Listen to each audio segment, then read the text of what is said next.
Welcome to Varun maths online class. मैं जहां अपने प्लेटफॉर्म पे बीएससी, बीटेक, बी फार्मेसी और गेट के क्वेश्चन अपलोड करता हूं। आज मैं आपको गेट के कुछ इम्पॉर्टेंट ट्रिक्स बताऊंगा और प्रीवियस ईयर्स के कुछ क्वेश्चन बताऊंगा ताकि आप उन ट्रिक्स को बहुत आसानी के साथ सीख जाए।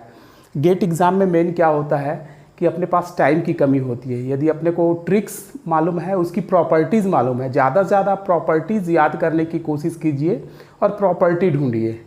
जैसे हम मैट्रिक्स के क्वेश्चन कर रहे थे गेट में, इसके फर्स्ट पार्ट में मैंने मैट्रिक्स के क्वेश्चन लिए हुए हैं, तो आज मैट्रिक्स को कंटिन्यू करेंगे।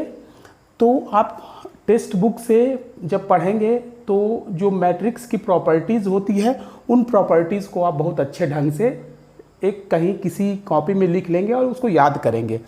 जो ट्रेंडिंग टॉपिक है मैट्रिक्स में मैं उसको बताता हूँ। रैंक, इसके ऊपर से सवाल पूछे जाते हैं। इनवर्स, इसके ऊपर से क्वेश्चन आते हैं। आइगन वैल्यू, आइगन वेक्टर, इसके ऊपर से क्वेश्चंस आते हैं। आइगन वेक्टर और system of linear equation, system of linear equation, ये सब ट्रेंडिंग टॉपिक हैं। तो कम से कम आप ये सब जो टॉपिक्स दिए हुए हैं, rank, inverse, eigen value, eigen vector, system of linear equation, इसको टेक्स्ट बुक से पढ़िएगा या मेरे वीडियो के प्लेलिस्ट में जा करके मैट्रिक्स सर्च करेंगे तो वहाँ इसके पूरे 33 वीडियोज़ आपको मिल जाएंगे पूरे। वहाँ मैं आप पूरा कॉन्सेप्ट भी बताया हूँ, फॉर्मूलेज भी बताया हूँ, तो आप एक बार उसको देख लेंगे। मैट्रिक्स के जो पुराने मेथड्स हैं जहाँ आपने एंड सेमेस्टर एग्ज़ाम दिया हुआ है, जैसे अभी जो फर्स्ट ईयर में है वो तो तुरंत अभी पढ़ के निकले हुए हैं, उनको तो याद होगा। जो सेकेंड ईयर में, जो थर्ड ईयर में है, जो फोर्थ ईयर में है, वो एक बार ज़रूर इस वीडियोज़ को आप देखिए, ये प्लेलिस्ट में दिया हुआ है, तो आपको याद आ जाएगा कि मैट्रिक्स में आपने क्या क्या पढ़ा था। और वहाँ से जो इम्पोर्टेंट प्रॉपर्टीज़ वगैरह हैं उनको आप नोट कीजिए, उनको याद कीजिए।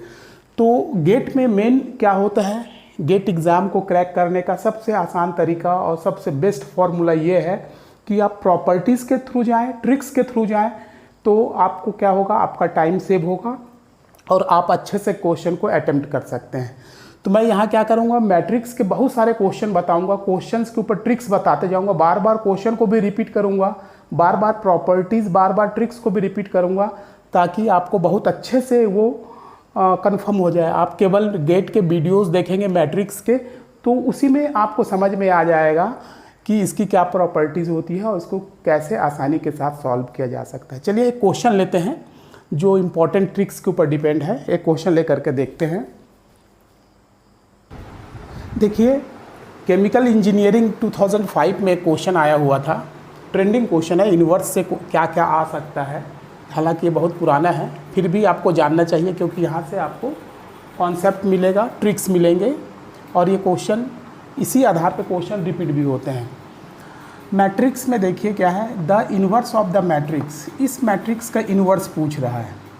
0.2, 0 0 0 1 0 0 0 0.5, इसका इन्वर्स क्या होगा। ऑप्शन ए दिया हुआ है, ऑप्शन बी दिया हुआ है, ऑप्शन सी दिया हुआ है, ऑप्शन डी दिया हुआ है ना। एक बार ऑप्शंस को आप अच्छे से देख लीजिए, 2 0 0 0 1 0 0 0 5, ऑप्शन बी को भी देख लीजिए, सी को भी देख लीजिए, डी को भी देख लीजिए। वीडियो को थोड़ा पॉज कीजिए और इसको बनाने की कोशिश कीजिए। आप इसका इन्वर्स निकालने की कोशिश कीजिए। इन्वर्स कैसे निकलेगा, यदि आप स्टैंडर्ड मेथड के थ्रू जाते हैं, स्टैंडर्ड मेथड जिससे आपने एंड सेमेस्टर एग्ज़ाम दिया हुआ है, उस मेथड से जाते हैं, तो इसका इन्वर्स कैसे निकलेगा। A inverse is equals to adjoint A by determinant ए।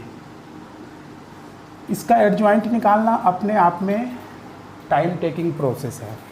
आप इतना एडजॉइंट ए बाई डिटर्मिनेट ए निकालेंगे तब तक आपका 2 से 3 मिनट जो है ख़त्म हो चुका होगा। ये 2 से 3 मिनट लेगा, है ना। तो आप इस मेथड से भी जाएंगे तो आपको आंसर ज़रूर मिलेगा। ऐसा नहीं है कि इस मेथड से जाएंगे तो आपको आंसर नहीं मिलेगा, आंसर वही मिलेगा जो ट्रिक्स से जाएंगे। देखिए इसका इम्पोर्टेंट ट्रिक्स क्या है, इसको यदि अपन ट्रिक्स से जाएं, या प्रॉपर्टी से जाएं, प्रॉपर्टी है इसका, या इसको ट्रिक्स भी बोल सकते हैं।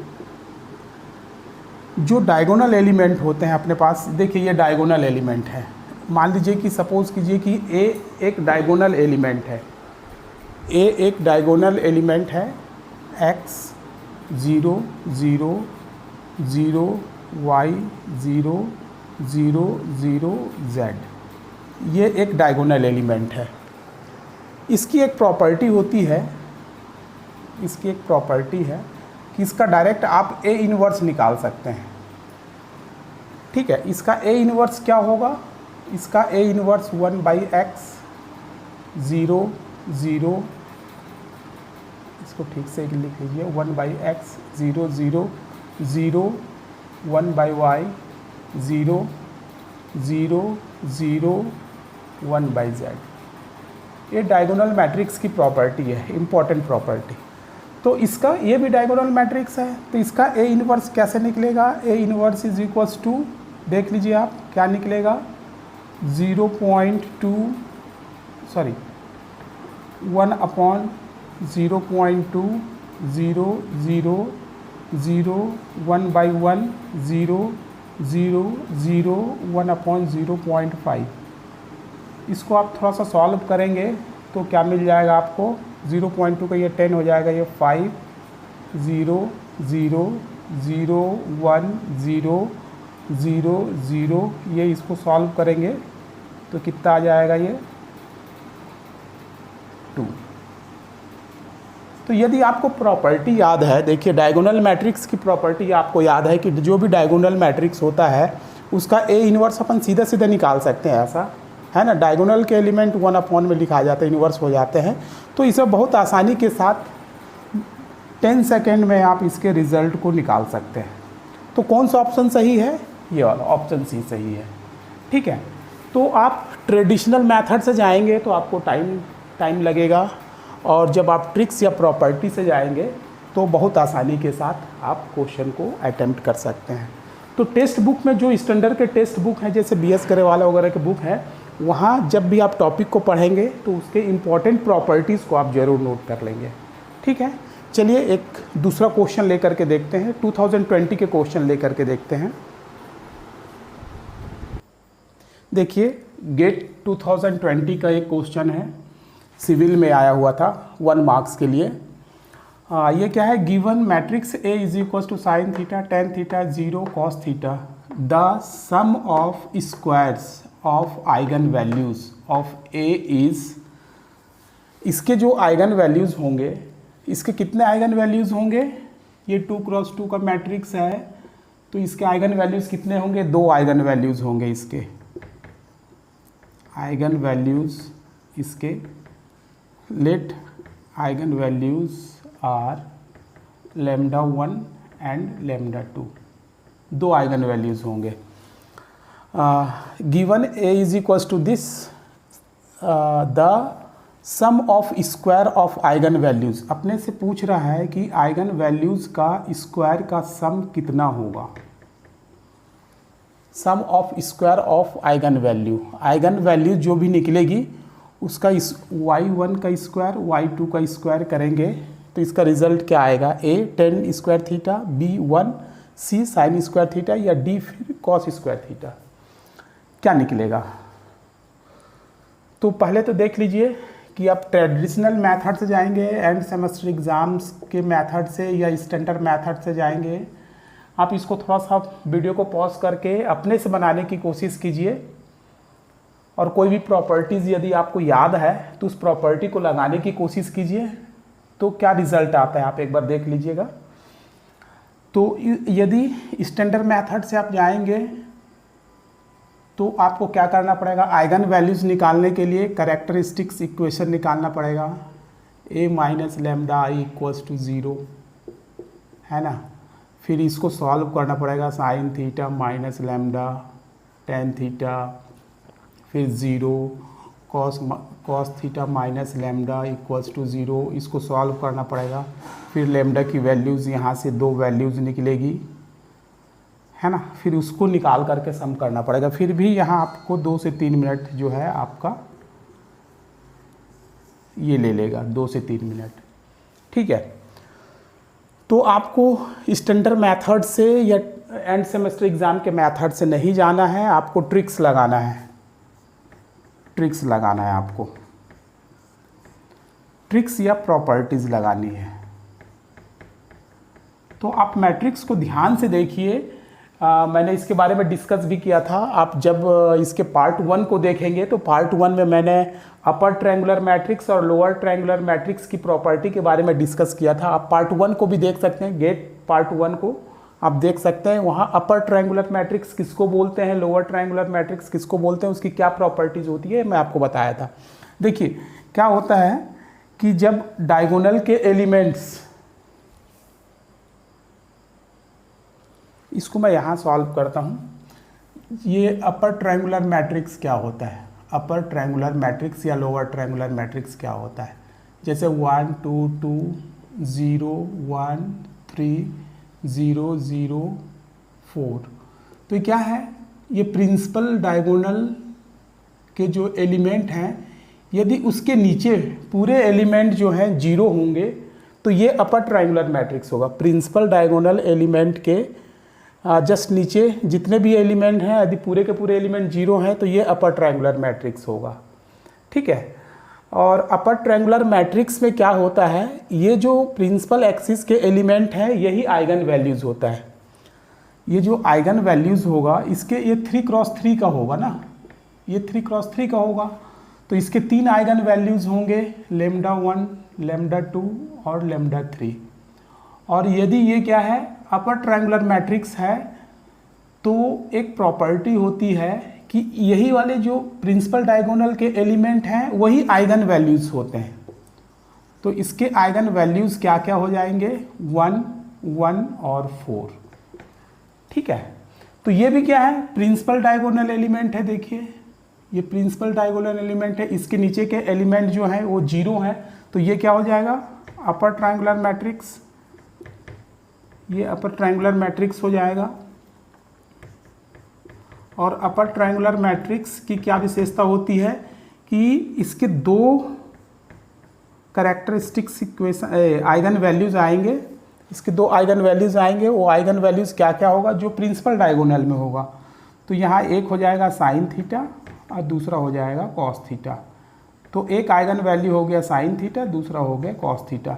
इसका क्या करना है, λ1 को स्क्वायर करके ऐड करना है, λ2 को स्क्वायर करके ऐड करना है। तो ये क्या हो जाएगा, sine square theta plus cos square theta is equals to क्या रिजल्ट आएगा, 1।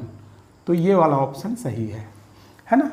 With in 5 minutes 5 to 10 second में आप इसके आंसर निकाल सकते हैं यदि आपको प्रॉपर्टीज़ मालूम है। तो ये प्रॉपर्टी वेरी इंपॉर्टेंट प्रॉपर्टीज़ है कि यदि अपर ट्रायंगुलर मैट्रिक्स हो या लोअर ट्रायंगुलर मैट्रिक्स हो तो प्रिंसिपल डायगोनल के जो एलिमेंट होते हैं वही आइगन वैल्यूज़ होती है।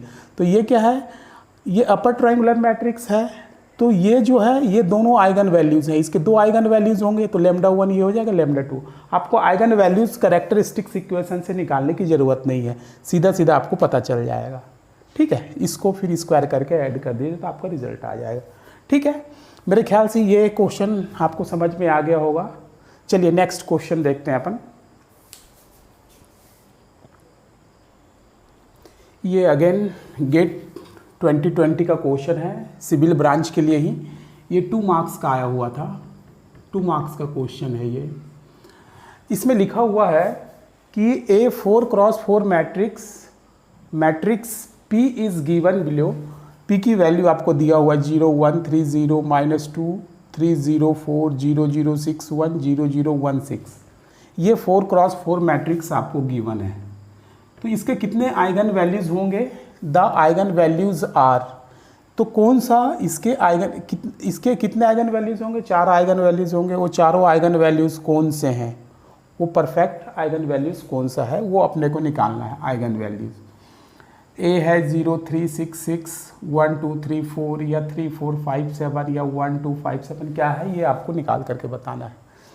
तो यदि आप स्टैंडर्ड मेथड से जाएंगे, स्टैंडर्ड मेथड से, तो ये बहुत ज़्यादा टाइम टेकिंग हो जाएगा। कैरेक्टरिस्टिक्स इक्वेशन निकालना पड़ेगा आपको, a minus lambda I equals to 0। फिर क्या करना पड़ेगा, 0 minus lambda 1 3 0 minus 2 3 minus lambda 0 4 0 0 6 minus lambda 1, ये हो जाएगा 0 0 1 6 माइनस लेमडा, और पूरे को सॉल्व करना पड़ेगा, है ना। ये डिटर्मिनेंट को सॉल्व करेंगे तो लेमडा टू द पावर 4 में इक्वेशन आएगा। फिर ये इक्वेशन को सॉल्व करना पड़ेगा, तब जाके इसके चारों वैल्यूज़ आपके पास आएंगी। तब तक आपका 5 से 7 मिनट का टाइम यूज़ हो चुका होगा, है ना। 4x4 मैट्रिक्स है तो ज़्यादा कैलकुलेशन करना पड़ेगा, ठीक है। तो ये स्टैंडर्ड मेथड से जाएंगे तो आपको ये टाइम टेकिंग है। तो अपन क्या करते हैं, इसकी प्रॉपर्टीज़ लगाएंगे। आइगन वैल्यूज़ की वैसे मैं जब मैट्रिक्स का पार्ट 1 बता रहा था, गेट एग्ज़ाम के लिए मैट्रिक्स का पार्ट 1 बना हुआ है, उसमें आइगन वैल्यूज़ की प्रॉपर्टी को मैं ऑलरेडी डिस्कस कर चुका हूँ और उसके ऊपर से क्वेश्चन भी बता चुका हूँ। यहाँ से फिर से आइगन वैल्यूज़ की प्रॉपर्टी डिस्कस हो रही है ताकि आपको अच्छे से याद हो जाए। आइगन वैल्यूज़ की क्या क्या प्रॉपर्टी है, देखिए हम लगाते हैं आइगन वैल्यूज़ की प्रॉपर्टी। इसमें हो जाएगा आइगन वैल्यू की प्रॉपर्टीज़ है, ये ट्रिक्स बोल लीजिए या प्रॉपर्टीज़ बोल लीजिए, इसकी प्रॉपर्टी से अपन जाएंगे। इसमें क्या है, sum of eigen values is equals to sum of principal diagonal element. तो sum of principal diagonal element क्या क्या है देख लीजिए, 0 + 3 + 6 + 6, है ना। कुल मिलाकर कितना आ जाएगा 15। तो जो चारों अपने पास लेमडा 1 + लेमडा 2 + लेमडा 3 + लेमडा 4 चारों आइगन वैल्यूज़ थी, उसका सम कितना आना चाहिए 15। और आपके पास ऑप्शंस भी है, देख लीजिए कौन सा ऑप्शन फिट बैठेगा। ये 6 6 12 3 15 ये हो सकता है। इसमें देखिए 4 3 7 3 10 ये नहीं हो सकता क्योंकि इसका सम जो है 10 आ रहा है, तो ये तो हो ही नहीं सकता। इसका देखिए कितना है 19, ये भी नहीं हो सकता, सी भी नहीं है। डी में देखिए ये हो सकता है या ए हो सकता है, ए या डी। दो ऑप्शन अपने आप कट गए, है ना। अपने पास क्या बचा, आंसर जो होगा वो ए या डी होगा, ए और डी, ये दोनों में से एक होगा। लेकिन अब दोनों में से एक कौन सा होगा, तो इसके लिए आपको दूसरी प्रॉपर्टीज़ लगानी पड़ेगी। दूसरी प्रॉपर्टीज़ क्या है, ये है product of eigen values equals to determinant of P. तो आइगन वैल्यूज़ का जो भी प्रोडक्ट होगा उसके डिटर्मिनेट के बराबर होगा। इसका डिटर्मिनेट निकालिए आप 0, इसका डिटर्मिनेट मैं यहाँ से डायरेक्ट निकाल लेता हूँ, क्वेश्चन में तो दिया हुआ ही है। Determinate of P, determinate of P को मैं डायरेक्ट निकाल लेता हूँ। देखिए यहाँ से तो जी ये पॉजिटिव होगा, ये निगेटिव होगा, ये पॉजिटिव होगा, ये निगेटिव होगा। तो पहला एलिमेंट 0 है, तो 0 में तो 0 ही होगा। ये -1 वाले को देखते हैं, -1, और ये क्या हो जाएगा -1, ये कैंसिल हो जाएगा, ये कैंसिल हो जाएगा। -2 0 4, इसको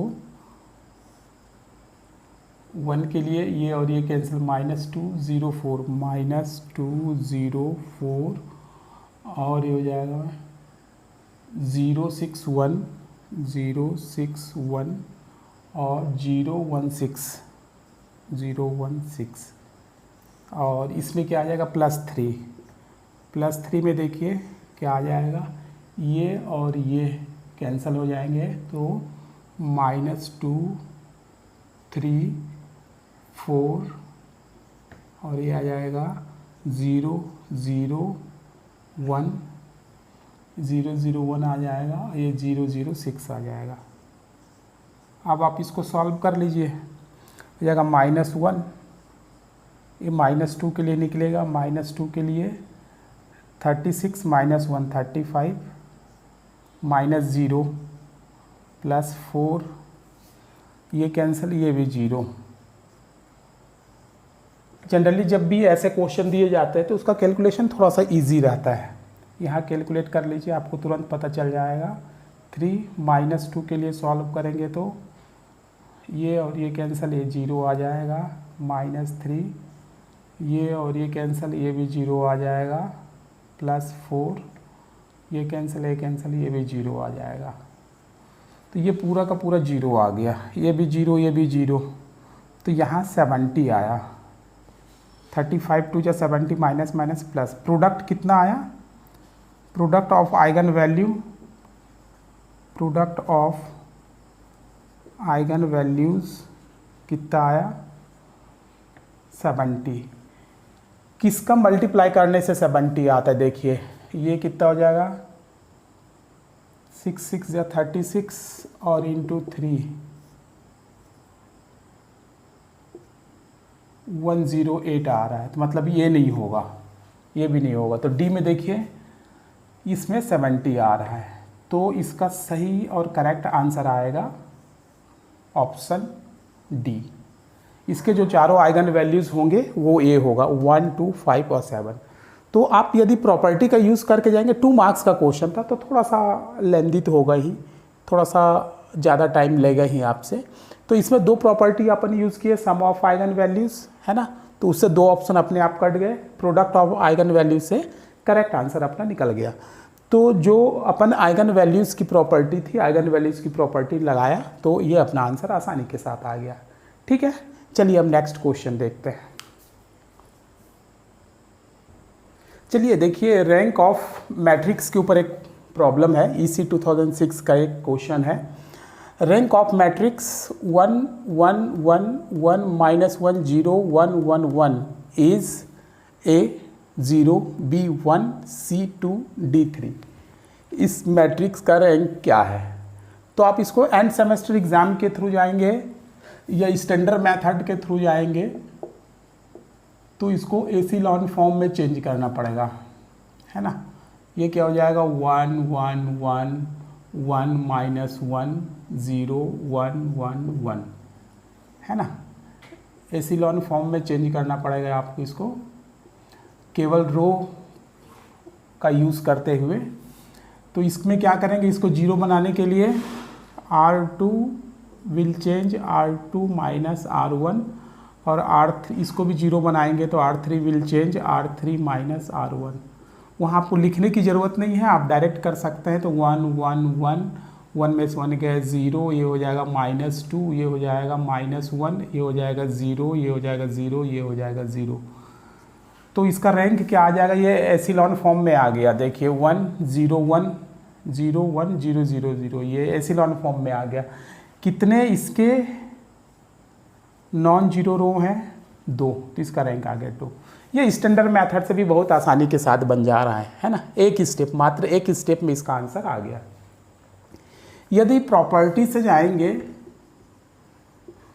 ये प्रॉपर्टी से जाएंगे, मान लीजिए मैट्रिक्स A है, तो ये कितने क्रॉस कितने का मैट्रिक्स है? 3 क्रॉस 3 का मैट्रिक्स है। तो इसका रैंक जो होगा वो 3 होगा यदि इसका determinant A is not equals to 0 हो, है ना।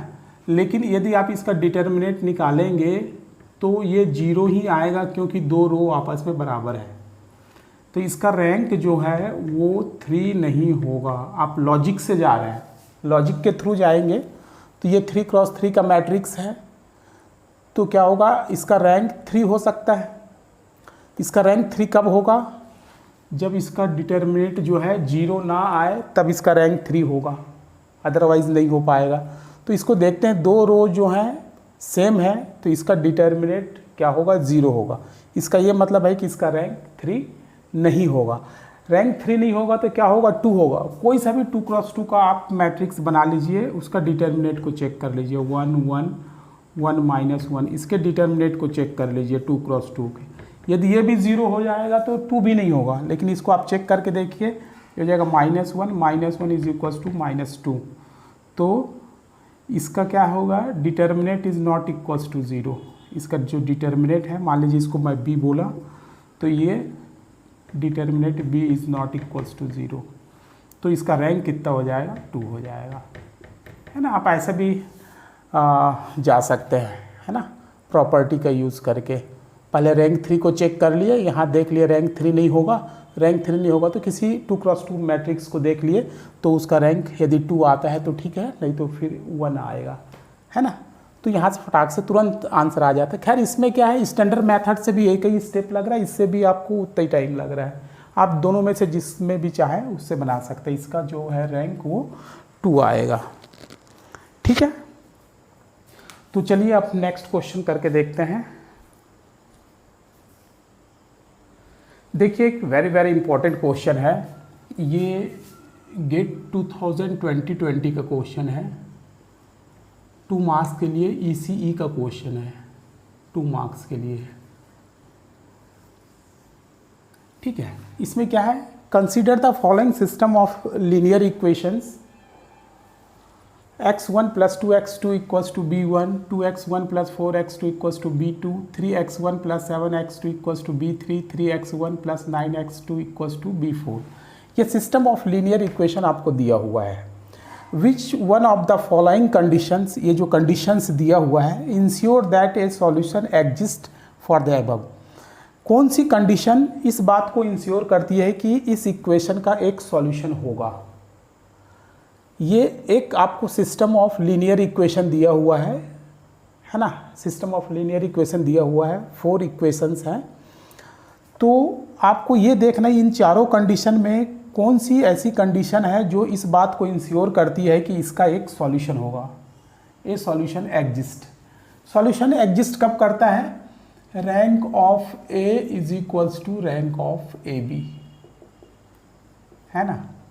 सॉल्यूशन एग्जिस्ट करेगा if rank of A is equals to rank of A B, ठीक है। तो इसी कंडीशन से अपन इसी से इसका पूरा सॉल्यूशन निकाल करके देखते हैं कि कंडीशन निकाल के देखते हैं कि कौन सी कंडीशन इसमें फिट होगी। तो सबसे पहले आपको ऑगमेंटेड मैट्रिक्स बनाना पड़ेगा ए बी क्या हो जाएगा, देखिए 1 2, ये हो जाएगा B1, ये हो जाएगा 2 4, ये हो जाएगा B2, ये हो जाएगा 3 7, ये हो जाएगा B3, ये हो जाएगा 3 9, ये हो जाएगा B4। आपको गेट में इसका ऑपरेशन लिखने की ज़रूरत नहीं है, आप देख लीजिए। इसको एसिलॉन फॉर्म में चेंज करने के लिए क्या क्या करना पड़ता है, इसको पूरे को 0 बनाना पड़ेगा, है ना। तो 0 बनाने के लिए आपको क्या करना पड़ेगा, आप सीधा 0 बनाइए, उसको लिखने की ज़रूरत नहीं है, क्योंकि ये गेट एग्ज़ाम में आपको डिस्क्रिप्टिव तो आता ही नहीं है, ये तो कंडीशन दिया हुआ है। इसमें 2 का मल्टीप्लाई करके इसके साथ माइनस कर दीजिए, मैं उसको नहीं लिखता हूँ, इसके जो ऑपरेशंस हैं उसको नहीं लिख रहा हूँ। इसमें 2 का मल्टीप्लाई करके इसको माइनस कर दीजिए, 0 हो जाएगा। 2 का मल्टीप्लाई कीजिए, माइनस कीजिए, 0 हो जाएगा। इसमें 2 का मल्टीप्लाई कर दीजिए, B2 2 B1 माइनस कर दीजिए, 0 हो जाएगा। इसको 0 बनाने के लिए इसमें 3 का मल्टीप्लाई करके माइनस कीजिए, 0 हो जाएगा। 3 का मल्टीप्लाई करके माइनस कीजिएगा तो 1 आ जाएगा। और ये 3 का मल्टीप्लाई करने से B3 3 B1 ऐसे आ जाएगा। इसमें भी इसको 0 बनाने के लिए 3 का मल्टीप्लाई करना पड़ेगा। 3 का मल्टीप्लाई करके माइनस कीजिए, 0 आ जाएगा। 3 का मल्टीप्लाई करके माइनस कीजिए तो ये 3 आ जाएगा। इसमें भी B4 माइनस 3 B1, ठीक है। ये 2 क्रॉस 2 का एसिलॉन फॉर्म नहीं बना, 1 2 0 1 आ जाएगा, है ना। तो यहाँ ये भी 0 बन सकता है, ये वाला।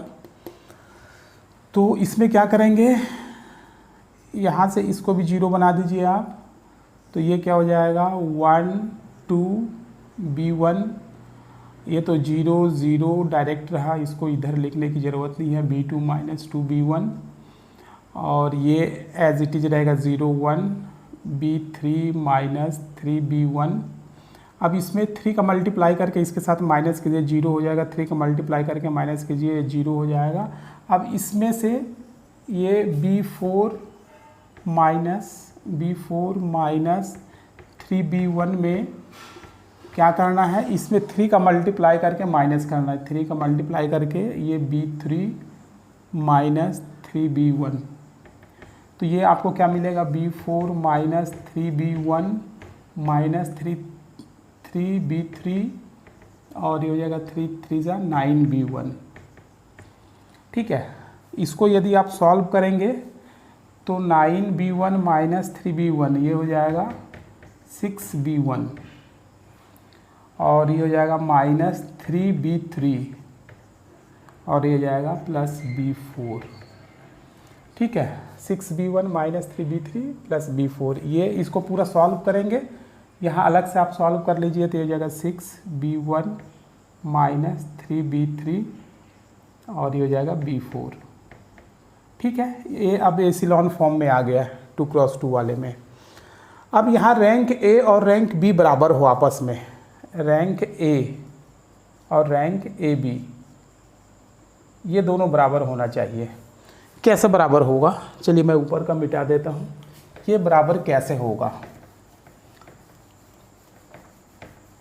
ए का रैंक देखिए कितना है, हालांकि मैं एसिलॉन फॉर्म लाने के लिए इसको इंटरचेंज करूँगा, यहाँ ऊपर ले जाऊँगा, नहीं भी करूँगा फिर भी चल जाएगा।